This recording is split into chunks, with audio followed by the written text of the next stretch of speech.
ఒక్కరికి కూడా ఒక గురుతరమైన బాధ్యత ఉంటుంది.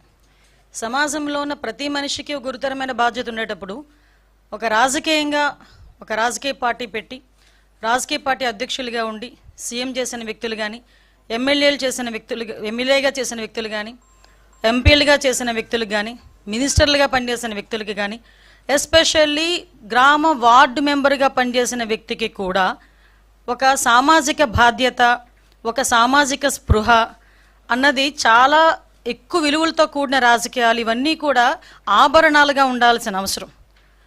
ఎందుకంటే ఈ మాట చెప్తున్నాను, కొన్ని కోట్ల మంది ప్రపంచంలో, మన రాష్ట్రంలో 5 కోట్ల మంది పైగా జనాభా ఉంటే కేవలం 175 మందికే అధ్యక్ష అనే అవకాశాలు కూడా కల్పించారు ఈ రాష్ట్ర ప్రజలు. అంటే ఎంత బాధ్యతగా మనం ఉండాలి, ఎంతమందికి మనం ఇన్స్పిరేషన్ అయి ఉండాలి. మన మాట, మన నడవడిక, మన మాట తీరుతో పాటు మన బాడీ లాంగ్వేజ్ కూడా అవతల వాళ్ళకి ఒక ఇన్స్పిరేషన్లా ఉండే పరిస్థితిలో రాజకీయ నాయకులు ఉండే పరిస్థితి. అటువంటి పరిస్థితుల నుంచి ఈరోజు పరిస్థితులు ఎంతగా దిగజారిపోయాయంటే, ఎస్పెషల్లీ జగన్మోహన్ రెడ్డి గారు, అదేవిధంగా వాళ్ళ పార్టీ మనుషులు కానీ, వాళ్ళ పార్టీ కార్యకర్తలు కానీ చేస్తున్న వ్యవహారాలు చూస్తూ ఉంటే ఒక్కొక్కసారి రాజకీయాలు ఇంత దిగజారిపోయాయా అనిపిస్తూ ఉంటుంది. ఎందుకు ఈ మాట చెప్తున్నానంటే, రాజకీయ నాయకులని అభిమానించే వాళ్ళు చాలామంది ఉంటారు. అభిమానించే వాళ్ళే కాకుండా మనల్ని మార్గదర్శకంగా తీసుకునే వాళ్ళు కూడా చాలామంది ఉంటారు. అటువంటి పరిస్థితుల్లో మన బాడీ లాంగ్వేజ్, మన మాట తీరు, మన తాలూకా బిహేవియర్ అన్నీ కూడా వాళ్ళు అసెస్ చేస్తుంటారు. అటువంటి సందర్భంలో ఈరోజు ఒక మానవత్వం లేకుండా కనీసం రాజకీయం అతని తాలూకా రాజకీయ ఉద్దేశాల ధ్యేయంగా హింసను ప్రేరేపించడమే కాకుండా హింసను చేస్తూ తిరిగి దాన్ని సమర్థించుకునే పరిస్థితులు కల్పిస్తున్నా ఉంటే ఒక్కసారి నాకు నిజంగా నేను ఒక రాజకీయ నాయకురాలుగా ఉండినందుకు కొంచెం నేను కూడా ఒక్కొక్కసారి ఇబ్బందులు పడాల్సిన అవసరం వస్తుంది. ఎందుకంటే మనం సాధారణంగా పొదిరిలోని వైసీపీ కార్యకర్తల అరాచకం చూసాం. అరాచకం చూసిన తర్వాత మళ్ళా వెంటనే రెంటపల్లి వెళ్ళాలి అనేసరికి మా డిపార్ట్మెంట్ వాళ్ళు కూడా, పోలీస్ డిపార్ట్మెంట్ వాళ్ళు కూడా చాలా క్లియర్గా నోటీస్ సర్వ్ చేశారు. జగన్మోహన్ రెడ్డి గారు, మీ పర్యటనలో ఎంతమంది వస్తారు, ఎంతమందికి మేము, చాలా చిన్న రోడ్ అది, 10 ఫీట్ రోడ్ అది, ఆ 10 ఫీట్ రోడ్లోకి వెళ్ళేటప్పుడు ఎంతమంది వెళ్తారు, సో మీరు ఇంతమంది వరకు వస్తేనే మేము అలౌ చేస్తాం. మీ క్యాన్వాయ్తో పాటు ఒక 3 వెహికల్స్, వాటితో పాటు ఒక 100 మంది కార్యకర్తలు, వీళ్ళు వస్తేనే మేము అలౌ చేయగలం, వీళ్ళు వస్తేనే మేము ప్రొటెక్షన్ కూడా ఇవ్వగలము, కాబట్టి మీరు దీన్ని అర్థం చేసుకోండి అని చెప్పి అక్కడ ఉన్న ప్రతి నాయకుడికి కూడా నోటీసులు అనేవి సర్వ్ చేశారు, ఇన్ఫర్మేషన్ అనేది సర్వ్ చేశారు. ఆఫ్కోర్స్ అయిపోయింది. అవసరమైన అయినప్పటికీ కూడా వాళ్ళని చుట్టుపక్కల నియోజకవర్గాల నుంచి వేల కొద్దీ ఈరోజు రేపు ఇంతమంది రావాలి, అంతమంది రావాలని వాళ్ళు వాట్సాప్ గ్రూప్లో పెట్టుకున్న తర్వాత మాకున్న ఇంటెలిజెన్స్ రిపోర్ట్ ప్రకారం వీళ్ళందరూ మొబిలైజ్ చేస్తున్నారన్న సంగతి తెలిసి అతనికి Z+ సెక్యూరిటీ అయిన వ్యక్తిగా అతనికి ఇవ్వాల్సిన సెక్యూరిటీని ప్రాపర్ వేలో మేమందరం కూడా మేము ఇవ్వగలిగాం, ఇచ్చాం కూడా. ఇచ్చిన తర్వాత మనం చూస్తే ఆ జగన్మోహన్ రెడ్డి షో చేశాడు, ఒక రోడ్ షో చేశారు. అతను వెళ్ళేదేమో ఒక పరామర్శకి వెళ్తున్న వ్యక్తి రోడ్ షో చేస్తున్నాడు. ఇంచుమించుగా అతని ఇంటి దగ్గర నుంచి, తాడేపల్లిలో అతని ఇంటి దగ్గర నుంచి 10:30కి స్టార్ట్ అయిన వ్యక్తి సాయంత్రం 4 గంటలకి ఆ రెంటపల్లి వెళ్ళారంటే ఒకసారి ఆలోచన చేయండి, ఎంత స్లోగా మూవ్ అయ్యి ఎంత రోడ్ షో చేసుకుని ఆయన వెళ్ళారో ఒక్కసారి జనాలు కూడా అర్థం చేసుకోవాలి. ఈ నేపథ్యంలో అతను రోడ్ షో చేసుకుంటూ, అందరికీ అభివాదాలు చేసుకుంటూ, అందరి దగ్గర నవ్వుతూ, షేక్ హ్యాండ్లు ఇస్తూ ఆయన వెళ్తూ ఉంటే దారిలోని అతని కార్యకర్త, అతని సింపథైజర్, అంటే వాళ్ళ పార్టీ సింపథైజర్, పార్టీ కార్యకర్త కనీసం వెహికల్కి కింద పడిపోయి టైర్ కింద పడ్డాడు అన్న సంగతి తెలిసి కూడా అతను కనీసం బండి ఆపకుండా ఆ బండిని అలా ఆ పక్కనున్న వ్యక్తిని కనీసం పక్కన తీసి, నేనేమంటానంటే ఆ బండి కింద పడిపోయాడు వ్యక్తి, ఆ వ్యక్తిని తీసి ఇమీడియట్గా 108కో దేనికో ఫోన్ చేసి అంబులెన్స్లో పంపిస్తే కనీసం మనిషి బతికేవాడేమో. ఎంత అంటే దాన్ని ఏ పదాలు ఉపయోగించుకోవాలో కూడా అర్థం కావట్లేదండి. ఎంత నిరంకుశంగా, కనీసం దయ జాలి లేకుండా ఆ వ్యక్తిని అలాగే ఈడ్చి ముళ్ళపొదల్లో పడేశారు. తర్వాత అతన్ని చూసి పోలీస్ డిపార్ట్మెంట్ వాళ్ళు 108కి ఫోన్ చేసి ఇమీడియట్గా డిపార్ట్మెంట్ వాళ్ళు హాస్పిటల్కి పంపిస్తే హాస్పిటల్కి వెళ్ళిన తర్వాత అతను చనిపోయాడని డాక్టర్స్ చెప్పడం జరిగింది. కనీసం అతను ఆ కార్ కింద పడిన తర్వాత అయినా ఇమీడియట్గా హాస్పిటల్కి పంపించుంటే ఆ మనిషి బతికేవాడు కదా. అంటే ఇంత దారుణంగా, ఇంత దాన్ని ఏమంటారంటే కనీసం జాలి దయ లేకుండా కూడా మనుషులు ఉంటారా? మనిషి జన్మకి ఒక అర్థం ఉంటుంది. దేనంటే ఒక జాలి, దయ, ఎమోషన్స్ ఇవన్నీ ఉంటాయి. ఏ ఎమోషన్స్ లేని కాకిలా అంటే ఒక కాకి చచ్చిపోతే 100 కాకులు వస్తాయి. ఒక రోడ్డు మీద ఒక కుక్క చచ్చిపోతే 4-5 కుక్కలు వచ్చి కనీసం తీసి పక్కన పెట్టినంత వరకు అక్కడే చుట్టూ తిరుగుతూ అరుస్తూ ఉంటాయి. అలాంటిది సాటి మనిషి, దట్టు వైసీపీ కార్యకర్త, నీ మీటింగ్ గురించి, నీ ర్యాలీ గురించి నువ్వు పిలిస్తే వచ్చినవాడు దళితుడు, నీ కారు కడ్డంగా నీ కారు టైర్ కింద నలిగిపోతే తీసి హాస్పిటల్కి లేనంత దౌర్భాగ్యమైన పరిస్థితిలో ఈరోజు జగన్మోహన్ రెడ్డి ఉన్నాడా? అంత నిర్దయగా జగన్మోహన్ రెడ్డి ఉన్నాడా? అంటే అతనికి జగన్మోహన్ రెడ్డి రాజకీయ లబ్ధి తప్పించి మనుషుల ప్రాణాలంటే లెక్కలేదా? ఇంత ఉన్మాద పరిస్థితిలో కూడా రాజకీయ నాయకులు ఉంటారా? నిజంగా నాకైతే చాలా ఆశ్చర్యం అనిపిస్తుందండి. ఇలాంటి సిచ్యువేషన్ నుంచి తన నిర్లక్ష్యంగా 2 చనిపోయారు. అతని నిర్లక్ష్య కారణంగా ఆ రోజు సింగయ్య, మళ్ళీ ఇంకొక అబ్బాయి రెడ్డి, 2 చనిపోయారు. 2 చనిపోయినా కూడా తన పర్యటన కొనసాగిస్తూనే ఉన్నాడు. విషయం ఏంటంటే ఇందులోని మనందరం కూడా ఆలోచించాల్సింది ఏంటంటే, సంవత్సరం క్రితం బెట్టింగ్ ద్వారా డబ్బులు కోల్పోయి ఆత్మహత్య చేసుకున్న, ఇక్కడ మీరు అర్థం చేసుకోవాలి, సంవత్సరం క్రితం జూన్ 4th అతను ఆ బెట్టింగ్లో పోయి జూన్ 9వ తారీఖున ఎప్పుడో చనిపోయిన వ్యక్తి, 2024లో చనిపోయిన వ్యక్తికి సంవత్సరం తర్వాత పరామర్శ చేయటానికి ర్యాలీగా వెళ్తూ ఉంటే మధ్యలో దారిలో 2 ప్రాణాలు పోతే ఆ 2 ప్రాణాల గురించి ఆలోచన చేయకుండా సంవత్సరం ముందు పోయిన ప్రాణం గురించి ఒక విగ్రహం కట్టించి ఆ విగ్రహానికి దండేయడానికి వెళ్ళాడంటే ఒక్కసారి ఆలోచించండి అతని తాలూకా నైజం ఎలాంటిదో. ఇదే సేమ్ పందాలో వాళ్ళ బాబాయ్ హత్య గురించి ఒకసారి మనం ఆలోచన చేసుకుంటే, గొడ్డలి వేటు గురించి ఒక్కసారి మనం ఆలోచన చేసుకుంటే పరిస్థితి ఏంటన్నది ఆలోచించవచ్చు. కోడికత్తి డ్రామా, ఆ దళిత బిడ్డ ఈ రోజుకి కూడా ఆ స్త్రీని ఇప్పటికీ కూడా ఇబ్బందులు పడుతూనే ఉన్నాడు. గులకరాయి డ్రామా అంటే ఏదో రకంగా అంటే సీఎం కుర్చీలో కూర్చోవాలనే ధ్యాస తప్పించి మానవత్వం లేకుండా చేసే పరిస్థితి ఈరోజు మనందరికీ కూడా కనిపించే పరిస్థితి వస్తుంది. నేనేమంటానంటే అప్పటికీ కూడా ఇంకా సమర్థించుకోవడం ఎంత దారుణంగా సమర్థించుకుంటున్నాడంటే, వాళ్ళ నాయకులందరూ బయటకు వచ్చి ఇదేదో మార్ఫింగ్ చేశారు, ఇలా చేశారు, అలా చేశారని క్లియర్గా వీడియోలో కనిపిస్తుంది.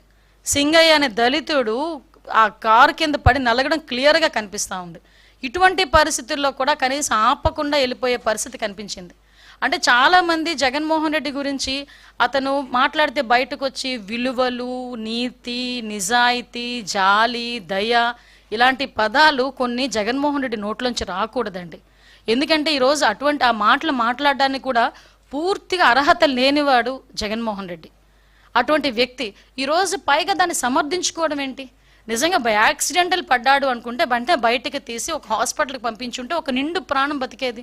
ఈరోజు ఆ కుటుంబానికి సింగయ్యని తీసుకొచ్చి ఇవ్వలేడు కదా. ఆయనైతే చక్కగా ప్రయాణం అంతా చేసుకుని ఆ విగ్రహం ఆవిష్కరణ చేసుకుని మళ్ళీ ఇంటికి వచ్చి హ్యాపీగా కూర్చున్నాడు. 2 ప్రాణాలు పోయినాయి, ఆ 2 ప్రాణాలను తీసుకొచ్చి ఇచ్చేవాడు కాదు కదా. అంటే బయటకు వచ్చి ఒక అతను అంటాడు, ఎవడో మా కార్యకర్తే కదా చచ్చిపోయాడు. అరే మీ కార్యకర్త చచ్చిపోయిన మనిషి, అక్కడ మనిషి చనిపోయాడన్న సంగతి మీకు ఎందుకు గుర్తు రావట్లేదు? ఆ మనిషి చనిపోవడానికి కారణం ఆ నాయకుడే అన్న సంగతి ఎందుకు గుర్తు రావట్లేదు? మళ్ళా పైగా దాన్ని సమర్థించుకునే పరిస్థితి మనం అందరం కూడా చూస్తూ ఉంటే సమాజంలోని హింసను ప్రేరేపించే పరిస్థితి. ఎంత దారుణంగా హింసను ప్రేరేపిస్తున్నాడండి. అంటే ఒక నేరస్తు చాలా సందర్భాల్లో గౌరవ చంద్రబాబు నాయుడు గారు ఒక మాట అంటారు, సీఎం గారు ఒక మాట అంటారు, రాజకీయ ముసుగులో ఉన్న ఒక నేరస్తుడు. ఎస్, ఆ పదానికి ప్రాపర్ యాప్ట్ ఎవరంటే జగన్మోహన్ రెడ్డి. ఒక రాజకీయ నేపథ్యం ఉన్న వ్యక్తి రాజకీయ ముసుగులో ఉంటే ఎలాంటి అనర్థాలు దారితీస్తాయో ఇప్పుడు జగన్మోహన్ రెడ్డి పర్యటనలు కూడా అలాగే మనం చూస్తున్నాం. మీరు ఒకసారి అబ్జర్వ్ చేయండి, సత్యసాయి జిల్లాకి ఒక పరామర్శకి పోయాడు. ఆ రోజు అలాగే హెలికాప్టర్ దగ్గర రచ్చ చేశారు వైసీపీ కార్యకర్తలు. తర్వాత హెలికాప్టర్ ఏదో పని చేయట్లేదు, ఏదో సాంకేతిక లోపం ఉందని బై రోడ్ వెళ్తూ ఓ పెద్ద రోడ్ షో చేసుకొని వెళ్ళాడు. తర్వాత మనకి పొదిలి వెళ్ళారు, రైతుల గురించి అని చెప్పేసి వెళ్ళారు. ఆ రోజు అదే టైంలో జరిగిన కృష్ణంరాజు ఇన్సిడెంట్ సంబంధించి సాక్షి టీవీలో ఈ అమరావతి మహిళల గురించి తప్పుడుగా మాట్లాడారని అక్కడ పక్కన ఎవరో ఒక చిన్న ధర్నా చేస్తూ ఉంటే ప్లకార్డ్స్ పట్టుకుంటే వైసీపీ కార్యకర్తలు పోలీసులను కూడా రాళ్ళు ఇచ్చి కొట్టే పరిస్థితి కనిపించింది. ఇలాంటి నేపథ్యంలో చాలా క్లియర్గా మనకి ఈ రెంటపల్లి వెళ్ళేటప్పుడు మా ఎస్పీ గారు చాలా క్లియర్గా చెప్పారు, సార్ ఇంతమంది వెళ్ళేటప్పుడు మేము ఇబ్బంది పడతాం, Z+ సెక్యూరిటీ ఉన్న వ్యక్తికి ప్రొటెక్షన్ ఇవ్వాలంటే ఆ రోడ్లో పనికిరాదు, సో మీరు కొంచెం మాకు సహకరించండి అని చాలా క్లియర్గా చెప్పినప్పటికీ అతను ఈరోజు బల ప్రదర్శన అనుకున్నాడు. అంటే ఒక పరామర్శకు వెళ్ళేటప్పుడు కనీసం మీకు విషయం చెప్పనండి, అంటే ఇక్కడ సందర్భం బట్టి చెప్పాలి కాబట్టి చెప్తున్నా. లోకేష్ బాబు గారు ఆయన రాజకీయంలోకి వచ్చి ఎన్ని సంవత్సరాలు అయిందో మీకు తెలుసు. ఏదైనా పరామర్శకు వెళ్ళినప్పుడు ఎవరైనా వచ్చి సెల్ఫీ అడిగితే ఏమంటారో తెలుసా ఆయన? ఇది సందర్భం కాదు బాబు సెల్ఫీ తీసుకోవటానికి, నేను వచ్చింది పరామర్శకి, నేను ఇంకేదైనా మీటింగ్కి వచ్చినా లేకపోతే ఇంకో ప్రోగ్రామ్కి వచ్చినా కంపల్సరీ సెల్ఫీ ఇస్తా అని ఏదైనా మామూలు ప్రోగ్రామ్కి వస్తే వచ్చిన ప్రతి కార్యకర్తకి కూడా 2000 మంది ఉన్నాయండి 3000 మంది నుండి సెల్ఫీ ఇచ్చి వెళ్తాడు. అది లోకేష్ గారి తాలూకా రాజకీయ పరిణితి. అది ఇతగాడు ఈరోజు రాజకీయంలో కొత్తగా వచ్చిన వ్యక్తి కాదు కదా, వాళ్ళ నాన్నగారు ఉన్నప్పటి నుంచి కూడా రాజకీయాల్లో ఉన్నాడు ఆయన. వాళ్ళ నాన్న ఒక ముఖ్యమంత్రి చేసిన వ్యక్తి, ఈయన రాజకీయాల్లోకి వచ్చి ఇంచుమించు 15 సంవత్సరాల పైన 20 సంవత్సరాల పైన అయింది. అటువంటి వ్యక్తి కనీసం ఒక మనిషి ప్రాణం గురించి, సొంత వైసీపీ కార్యకర్త ప్రాణం గురించి కూడా ఆలోచన చేయకుండా పక్కకి ఈడ్చిన ట్వీట్ చేసి అతని ప్రోగ్రామ్ని ముందుకు నడిపించుకున్నాడంటే ఇతను పరామర్శ అన్న పేరుకే కానీ అతని బల ప్రదర్శన అన్నది చాలా క్లియర్గా మనకందరికీ అర్థమవుతుంది. మాట్లాడితే నాకు భద్రత లేదు అని మాట్లాడతారు. మేము ఎంత క్లియర్గా Z+ సెక్యూరిటీ అనే పర్సన్కి ఎంత భద్రత ఇవ్వాలో అంత భద్రత కూడా పోలీస్ డిపార్ట్మెంట్ వాళ్ళు ఇస్తున్నారు. ఈవెన్ దో ఆయనకి ఇచ్చిన బుల్లెట్ ప్రూఫ్ వెహికల్ కూడా ఆయనకి ప్రతిరోజు ఆయన దగ్గర ఉంటుంది, కానీ ఆయన ఎక్కరు బుల్లెట్ ప్రూఫ్ వెహికల్. మేము ఇచ్చిన వెహికల్ ఆయన ఎక్కరు, ఆయన సొంత వెహికల్లో వెళ్తానంటాడు ఆయన. కానీ ఆయన ఎక్కినా ఎక్కకపోయినా ఒక Z+ సెక్యూరిటీ వ్యక్తికి మేము ఇవ్వాలి కాబట్టి బుల్లెట్ ప్రూఫ్ వెహికల్ అక్కడ మేము కంపల్సరీ ఇస్తాం. అంటే నేను ఇక్కడ ఎందుకంటే మాట్లాడుతున్నానండి, ఎవరి భద్రత గురించి అయినా కూటమి ప్రభుత్వం ఎక్కడా కూడా ఎటువంటి పొరపచ్చాలు లేకుండా చాలా ట్రాన్స్పరెన్సీగా భద్రత కల్పిస్తున్నాం. అయినప్పటికీ కూడా కావాలని విద్వేషాలు రెచ్చగొట్టేటట్టుగా మొన్న రీసెంట్గా ఒక పదం ఎవడో అదే రెంటపల్లి విషయంలోనే రప్పా అని చెప్పి నేనే మాట్లాడాను. నేను ఆ రోజు మాట్లాడినప్పుడు చెప్పాను, ఏంటి గొర్రెపోతుల్ని నరికినట్టు గంగమ్మ జాతరలో గొర్రెపోతులు నరికినట్టు రప్పా నరుకుతానని ఒకడు అంటే ఆ విషయం గురించి ఇలాంటి పత్రికా విలేకరులు ఎందుకంటే అలా తప్పేంటి అని అడిగాడంటే ఒకసారి అతని తాలూకా మానసిక పరిస్థితి ఒకసారి ఆలోచన చేయండి. నేను 2-3 సందర్భాల్లో నేను చూశానండి. ఈ మధ్య కాలంలోనే ఒకడు గొడ్డలి పట్టుకుంటాడు ఒక చేత్తో వైసీపీ జెండా పట్టుకుంటాడు. జెండా పట్టుకొని వాడు ఇష్టం వచ్చినట్టు వాడు మాట్లాడతాడు. ఒకసారి ఇక్కడ చూస్తే మీకు నేను తర్వాత పంపిస్తాను మీకు. ఒక పక్క నుంచి గొడ్డలి పట్టుకుంటాడు, ఒక పక్క నుంచి జెండా పట్టుకుంటాడు. వీడు మన వైసీపీ కార్యకర్త. ఇలాంటి వాళ్ళందరినీ అంటే రెచ్చగొట్టే పరిస్థితుల్లో ఇలాంటి వాళ్ళందరినీ కూడా ప్రోత్సహిస్తున్నాడు, హింసను ప్రోత్సహించే పరిస్థితి. ఇంకొకడు మీరేమీ చేయలేరు, ఏం చేస్తారు మేము చూస్తామంటాడు. ఒకడేమో నరికేస్తామంటాడు, ఒకడు కోసేస్తామంటాడు. ఇలాంటి వాళ్ళందరినీ ఎందుకు ఆ మాట మాట్లాడుతున్నారు అంటే తప్పేంటి అని అడిగాడు. సినిమా డైలాగ్ కదా తప్పేంటి, ఏ సినిమాలో నీకు చంపేసుకోవటాలు చాలా హింస చూపిస్తారు, ఆ హింస అంతా బయట చేస్తే తప్పు లేదా అంటే మీ దృష్టిలో తప్పు కాదా అది? దాని గురించి ఎవరైనా మేము ఏదైనా పోలీస్ కేసు పెడితే అదేదో పోలీసులు హింసించేస్తున్నారు అన్నట్టుగా మాట్లాడే పరిస్థితి కనిపిస్తూ ఉంటే నిజంగా చాలా బాధ అనిపిస్తూ ఉందండి. రాజకీయాలు ఇలాంటి వాళ్ళు ఉండడం అన్నది అర్హత లేని పరిస్థితి. అంటే ఇలాంటి రేపు పొద్దున్న 2029లో మేము వస్తాము, ఇలాంటి హింసను ప్రేరేపిస్తామని ఇండైరెక్ట్గా సమాజానికి చెప్పే పరిస్థితి ఈరోజు జగన్మోహన్ రెడ్డికి ఉంది అంటే ఒక్కసారి రాష్ట్ర ప్రజలందరూ కూడా ఒక్కసారి ఆలోచించుకోవాల్సిన అవసరం కూడా ఉంది. దయచేసి నేను ఒకటే చెప్తున్నా, నేను మళ్ళీ చెప్తున్నానండి. ఈరోజు మేము ఇంకొక విషయం చెప్పాలండి, మీరైనా మేమైనా ఎవరైనా రోడ్డు మీద వెళ్తుంటే పక్కన ఒక యాక్సిడెంట్ జరిగింది అనుకోండి, ఆటోమేటిక్గా దిగి వాళ్ళకి ఏం జరిగిందో చూసుకుని బాధ్యతాయుతమైన ప్రజాప్రతినిధులం కాబట్టి మేమైనా మీరైనా ప్రతి ఒక్క వ్యక్తికి కూడా బాధ్యత ఉంటుంది కాబట్టి దిగి అయ్యో ఏమైందని మీ చేతనంత సహాయం వీలైతే 100కి ఫోన్ చేస్తారు, లేకపోతే 108కి ఫోన్ చేస్తారు, లేకపోతే ఇంత మంచినీళ్ళు ఇస్తారు, లేకపోతే పక్కకి తీసుకెళ్ళి కూర్చోబెడతారు. ఈవెన్ మీకు ఎక్కడో ఒక వీడియో చూశాను, 2 వీలర్ మీద వెళ్తున్నావు యాక్సిడెంట్ అయిన వ్యక్తిని పక్కన పెట్టి పోలీస్కి ఫోన్ చేసిన పరిస్థితి. అలాంటిది ఒక సొంత రీసెంట్గా చంద్రబాబు నాయుడు గారి కాన్వాయ్లో కూడా ఎవరొక యాక్సిడెంట్ అయితే బైక్ మీద పడిపోతే స్వయంగా ముఖ్యమంత్రి దిగి ఏమైందని కనుక్కొని వాళ్ళని హాస్పిటల్కి తీసుకెళ్ళిన పరిస్థితి. అదేవిధంగా మొన్న రీసెంట్గా నాదండ్ల మనోహర్ గారు అదే పరిస్థితి. నేనైతే 2-3 సార్లు నా కాన్వాయ్ ఆపి నేను చూసుకున్న పరిస్థితి. సవితమ్మ అదేవిధంగా ఒక ఆపిన పరిస్థితి. ఎమ్మెల్యేలు అయితే కోకొల్లలు. నాకు తెలిసి మీరైనా ఎవరైనా మీరు వెళ్ళినా కూడా ఎక్కడైనా రోడ్ యాక్సిడెంట్ జరిగితే ఆగి ఎందుకు జరిగింది అనుకునే పరిస్థితి. అలాంటిది సొంత కార్యకర్త, నీ గురించి వచ్చిన కార్యకర్త నీ కారు కిందే పడి నలిగిపోతా ఉంటే పక్కకి ఇసిరేసి నీ కాన్వాయ్ వెళుతూ సెల్ఫీలు ఇచ్చుకుంటూ చేతులుపుకుంటూ వెళ్తున్నావంటే ఎంత నిర్దయ ఈ జగన్మోహన్ రెడ్డికి? మానవత్వం లేదన్న సంగతి చాలా క్లియర్గా అర్థమవుతుంది కదా. ఒక్కసారి మనం కూడా ఆలోచన చేసుకోవాల్సింది, ఇలాంటి నాయకులు సమాజంలో ఉండొచ్చా లేదా అనేది కూడా మన రాష్ట్ర ప్రజలు కూడా ఆలోచించుకోవాల్సిన అవసరం ఉంది.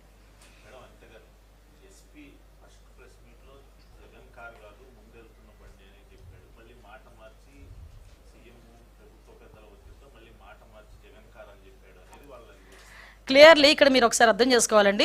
ఎస్పీ ఫస్ట్ ప్రెస్ మీట్ పెట్టేటప్పటికి ప్రాథమిక విచారణ అనేది సాగింది.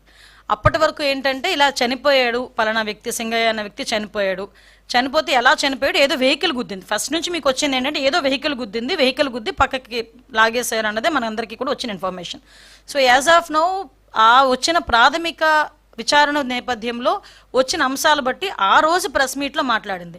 తర్వాత మేము దాని మీద విచారణ కొంచెం కొనసాగించి ఇన్వెస్టిగేషన్ కొంచెం ఇన్డెప్త్కి వెళ్ళేసరికి ఆ వీడియోలు మొత్తం అన్ని కూడా బయటకు వచ్చినాయి. ఇప్పుడు ఎస్పీ స్థాయి వ్యక్తి ఒక వీడియో బయట పెట్టి ఈ వీడియో ద్వారా మేము ఇది కేసు కడుతున్నామంటే దాన్ని మేము క్లియర్ తీసుకోకుండా ఎవరు కూడా అలా చేయరు కదా, ఎవడు వాళ్ళ ఉద్యోగాల మీదకి తెచ్చుకోరు కదా.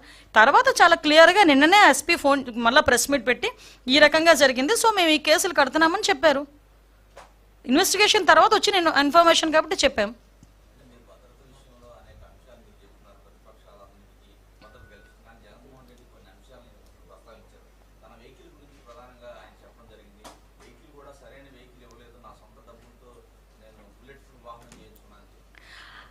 అండ్ వెహికల్స్ గురించి ఆయన మాట్లాడకూడదు, ఎందుకంటే లాస్ట్ 5 సంవత్సరాల్లోనే కూడా ఒక్క వెహికల్ కూడా కొనకుండా గడిపేశాడు. పోలీస్ వ్యవస్థను ఎంత నిర్వీర్యం చేశారో మనందరికీ తెలుసు. కానీ ఉన్న వెహికల్స్లోని కూడా ద బెస్ట్ వెహికల్నే ఆయనకి పంపించడం జరుగుతుంది. ప్రతిరోజు ఆయన ఇంటి దగ్గర మా బుల్లెట్ ప్రూఫ్ వాహనం, ఆ డ్రైవర్ కూడా పోలీస్ డిపార్ట్మెంట్కి సంబంధించిన డ్రైవర్ ఉంటాడు కంపల్సరీగా.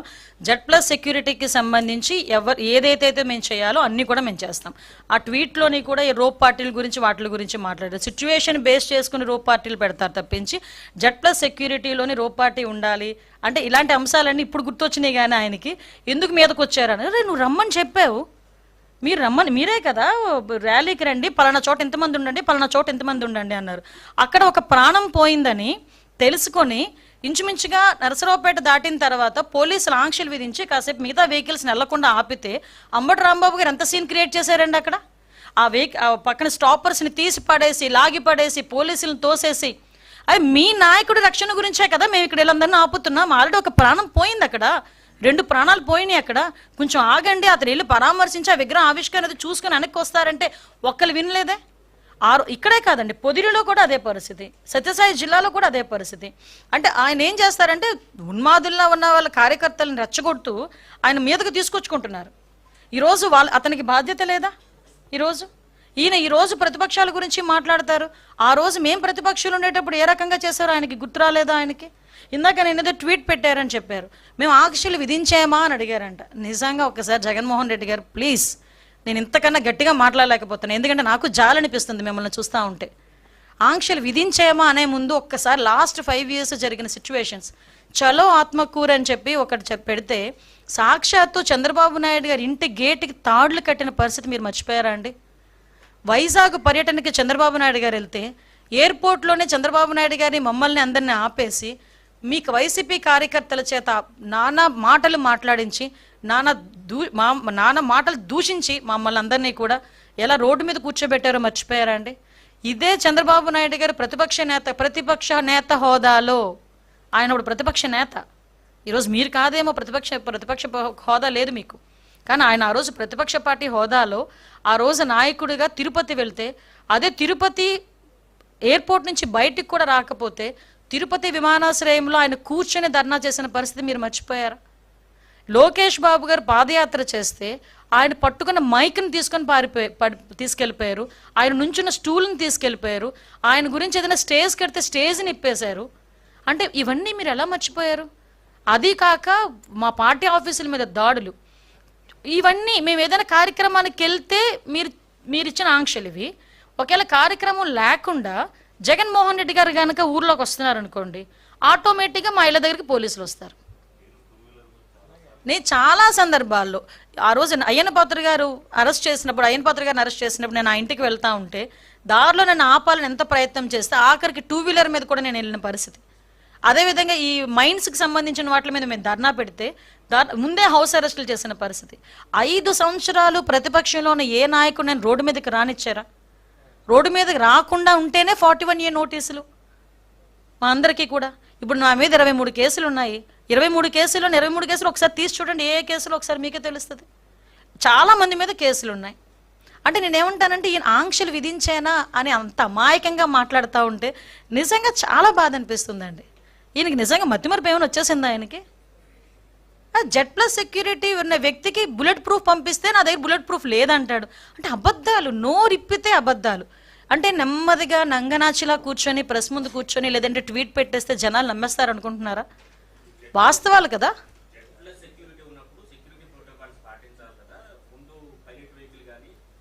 మీకు ఒకసారి మీకు వీడియో పెడతానండి. ఆయన బయటకు వెళ్ళేటప్పుడు, ఆయన ఇంటి నుంచి బయటకు వచ్చేటప్పుడు, ట్వీట్లో అన్నారు, నేను అదే చెప్తున్నా. ఆయన ట్వీట్ పెట్టేటప్పుడు ట్వీట్లో అబద్ధాలు ఉంటాయి, ఆయన ప్రెస్ మీట్ కూర్చొని మాట్లాడేటప్పుడు అందులో అబద్ధాలు ఉంటాయి. అవి మేము వాస్తవాలు మేము చెప్పాలి కాబట్టి మీకు చాలా క్లియర్గా చెప్తున్నాం. జగన్మోహన్ రెడ్డి ఇంటి నుంచి బయటకు వచ్చిన తర్వాత ఆయన మళ్ళీ ఏదైనా ప్రాబ్లం ఫేస్ అవుతుందేమోనని, జనాలు ఎక్కువ మంది వస్తారు కదా అని ఆయన Z+ సెక్యూరిటీ అనే వ్యక్తిని 3 వెహికల్స్ ముందు పైలట్ వెళ్ళినాయి. అందులో ఒక DSP కూడా ఉన్నాడు. 3 వెహికల్స్ వెళ్ళినాయండి పైలట్. ఎందుకు నేను ఇంత మాట్లాడుతున్నా? ఫస్ట్ నేను వెహికల్ వీడియో చూశాను. 3 వెహికల్స్ నేను చూసుకున్నా ఎన్ని వెహికల్స్ వెళ్తున్నాయి ముందు. నేను పైలట్, ఎస్కార్ట్ కాక ఇంకో 2-3 వెహికల్స్ ఎక్స్ట్రాగా మేము పంపించుకున్నాం. అరే మీరు కంట్రోల్ చేయాల్సిన మీ కార్యకర్తలు మీరు కంట్రోల్ చేయకుండా అది ఒకటేనండి నేను చెప్తున్నాను. మాట్లాడితే మా భద్రత గురించి మాట్లాడుతున్నారు. అరే నీ వెనకాతల నుంచి అన్ని ఒకడు రపా మనం కోస్తానంటే నువ్వెందుకు మాట్లాడలేకపోయావు ఆ రోజు? అదెందుకు ఆలోచన చేయట్లే? అది సొసైటీ. ఇప్పుడు నీ భద్రత గురించి ఆలోచిస్తున్నావు. నీ కార్యకర్త వల్ల సమాజానికి థ్రెట్ ఉంది ఈరోజు. ఆ సొసైటీ భద్రతని ఎవడు కాపాడతాడు? నీ కార్యకర్త నీ ర్యాలీలో నుంచొని రపా నరుకుతానని ఒకడంటాడు, కోసేస్తాను ఒకడంటాడు, రాజారెడ్డి రాజ్యాంగం మళ్ళీ తిరిగి రాస్తామని ఒకడంటాడు, ట్వీట్లు ఫేస్బుక్లో నోటుకు వచ్చినట్టు పెడతాడు, ఒకడు గొడ్డలు పట్టుకుంటాడు, ఒకటి వేట కొడవలు పట్టుకుంటాడు.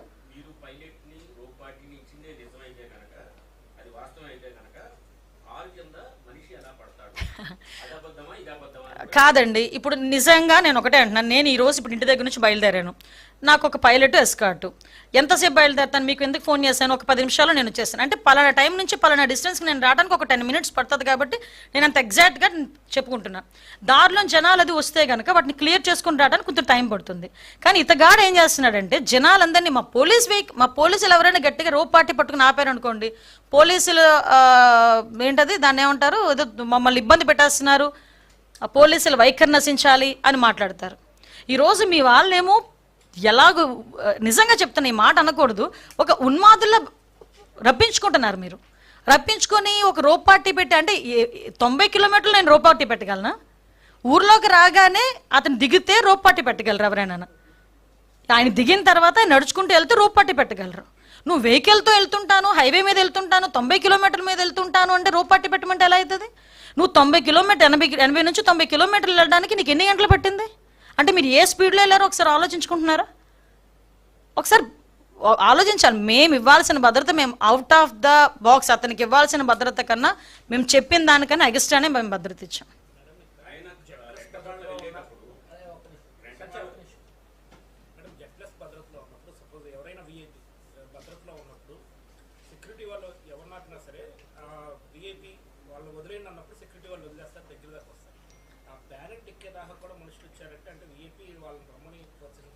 ఎగ్జాక్ట్లీ.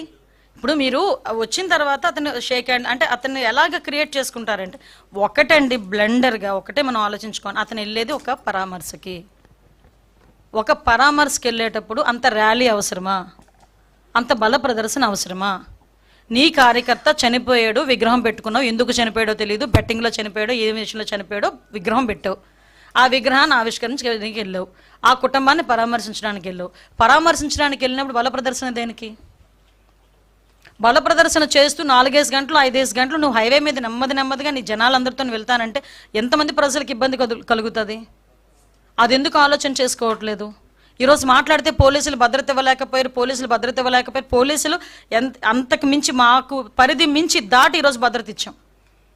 ఈరోజు అంతవరకు కాదండి, నీ వెహికల్ కింద మనిషి పడితే సెన్స్ తెలీదా?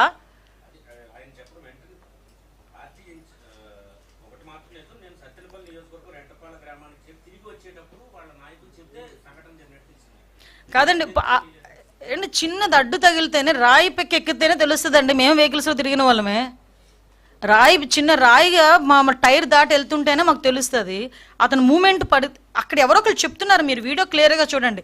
కిందన ఎవరో పడుతున్నారు అని చెప్తే తీసి లాగేశారు పక్కకి. చెప్తున్నారు కదా, అప్పుడైనా ఆపాలి కదా. ఇద్దరు చనిపోతే కూడా దగ్గరికి వెళ్ళి చెవులో కూడా జగన్మోహన్ రెడ్డికి ఇద్దరు చచ్చిపోయారని చెప్పలేని నాయకులు ఉన్నారా జగన్మోహన్ రెడ్డి చుట్టూను? ఏదో ఇన్సిడెంట్ జరిగితేనే సార్ ఇన్సిడెంట్ జరిగిందని జరిగిన వెంటనే వచ్చి చెవులో చెప్తారు. అటువంటిది ఒక వ్యక్తి చనిపోయిన తర్వాత, ఇద్దరు వ్యక్తులు చనిపోయిన తర్వాత, నీ కార్యకర్తలు చనిపోయిన తర్వాత నీ చెవి దగ్గరకు వచ్చి కనీసం ఒక చెప్పే నాయకుడు కూడా నీ దగ్గర లేడా? రిటర్న్లో వచ్చినప్పుడు చెప్పారని చెప్తున్నావు. సిగ్గుండాలి ఆ మాట మాట్లాడడానికి. Sorry to say. ఆ మాట ఎలా చెప్పగలుగుతున్నాడు ఆయన? లోకం మొత్తం గొగ్గోలు పెట్టింది, చనిపోయాడంట అని. అతనికి తెలియదు. ఎస్,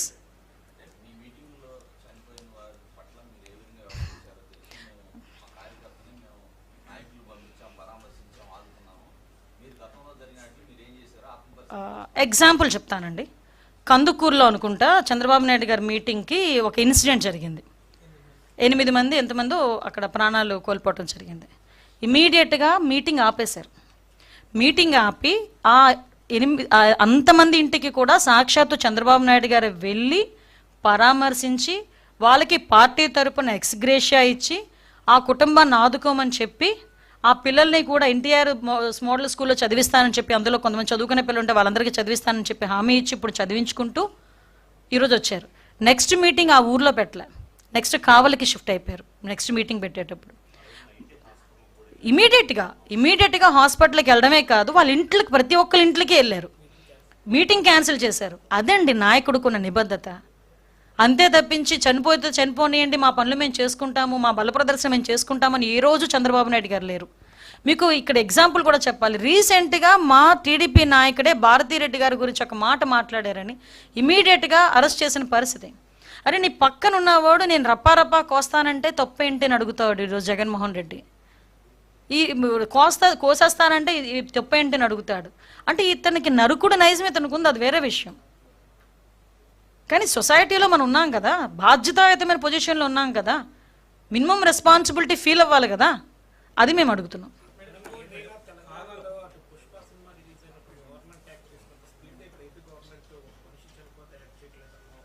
మీరు విమర్శ కాదండి, మేము ఈరోజు అన్ని ప్రూఫ్స్ పెట్టుకొని ఎలా చనిపోయాడు ఏంటి అని చెప్పి అన్ని ప్రూఫ్స్ పెట్టుకొని మేము వెంటనే మాట్లాడాం. మేము ఇలా మాట్లాడిన దానికే అదేదో ఏఐతోనేదో క్రియేట్ చేశారని ఒకళ్ళు బయటకు వచ్చి అంటారు, ఒకళ్ళు మా కార్యకర్త చచ్చిపోతే మీకేంటి ప్రాబ్లం అంటారు. అంటే వాళ్ళు నోటికి వచ్చినట్టు మాట్లాడే పరిస్థితి. కానీ as per rule, as per law మేము ఏం చేయాలని మేము చేస్తున్నాం. దానికి ఎవరైతే తప్పు చేశారో వాళ్ళందరూ కూడా శిక్ష అనుభవించాల్సిందే.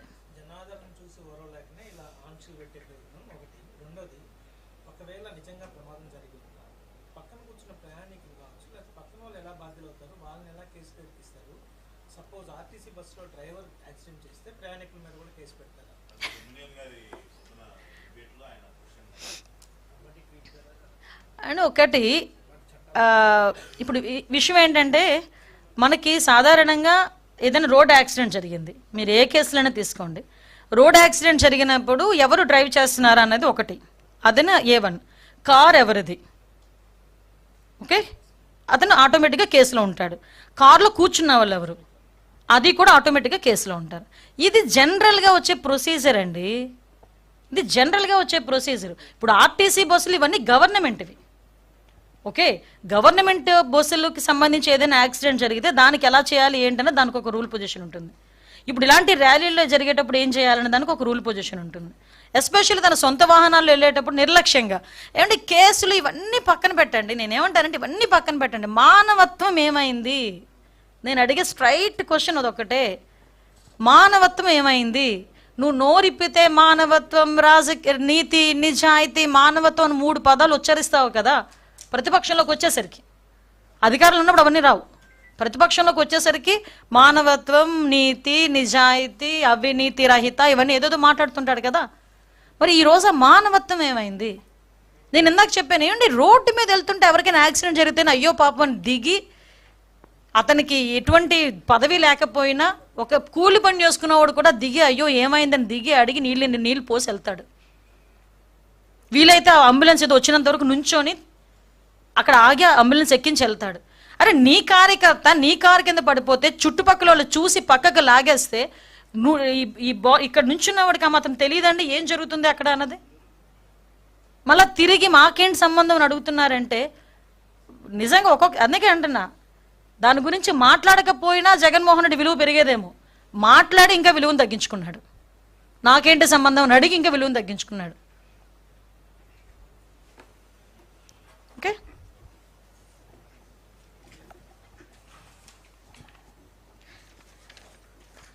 అన్నిటికీ మించి ఆంక్షలు మేము పెట్టామా అని అడగడమే చాలా విడ్డూరంగా ఉంది.